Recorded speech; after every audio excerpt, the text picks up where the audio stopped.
কাছে একটা ভিডিও এই ভিডিও নিয়েই এবার মুখ খুললেন সরাসরি তার প্রাক্তন প্রেমিক মিরাজ খান।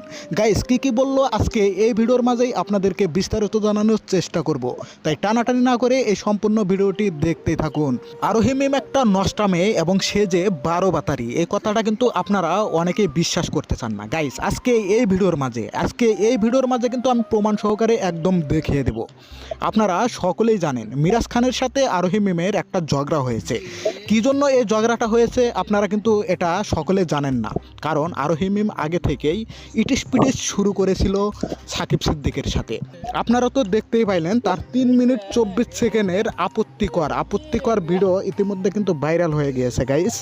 আর এটা নিয়েই কিন্তু অনেক দর্শক এবং ভক্তরা বলাবলি করছে শশা আপার দিন শেষ আরোহী মিমের বাংলাদেশ।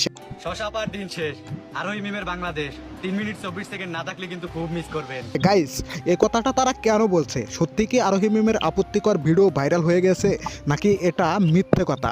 গাইস একদমই এটা সত্য কথা। আরোহী মিমের কিন্তু আপত্তিকর ভিডিওটা ইতিমধ্যে ভাইরাল হয়ে গিয়েছে। গাইস যদিও আমি আরোহী মিমের 3 মিনিট 24 সেকেন্ডের এই ভিডিওটা আপনাদেরকে দেখাতে চাচ্ছি, কিন্তু দেখাতে পারছি না।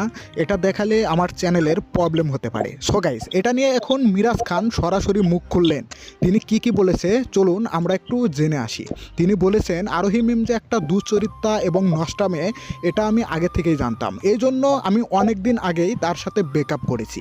গাইস আপনারা ক্লিয়ারলি বুঝতেই পারলেন এবং জানতেই পারলেন মিরাজ খান সরাসরি কিন্তু একথাটা বলে দিয়েছে। গাইস আরোহী মিমের কি এই কাজটা ঠিক হয়েছে? তিনি যে আপত্তিকর ভিডিওটা ভাইরাল করার জন্য এত তানাবানা করলেন, এটা তিনি কেন করলেন? এই জবাবটা আমরা তার কাছে চাই। গাইস আরোহী মিম যে একটা 12 বাতারি মেয়ে, এর প্রমাণ কিন্তু আপনারা